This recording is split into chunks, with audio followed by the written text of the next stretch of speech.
கொடுத்துருக்கோம். Fine A cross B எழுதியிருக்கோம். And A cross ஏ அடுத்து பி கிராஸ் சி கேட்டிருக்காங்க.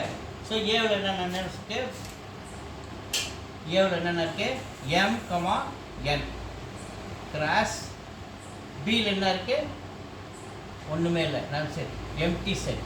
அப்போ இது ஆன்சர் என்னது, ரெண்டுத்துக்கும் நடுவில் ஒன்றுமே எழுத முடியாது இல்லையா நல் செட்டு, அதனால் ஆன்சரு நீங்கள் அதே நல் செட்டை எடுத்து எழுதிக்கலாம். அடுத்து ஏ கிராஸ் ஏ, ஏவில் எம் கமா என் கிராஸ் மறுபடியும் A M comma N.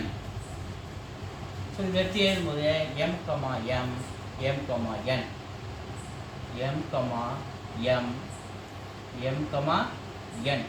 So அதுக்கடுத்தது N comma M, N comma N, N comma M, N comma N. Okay.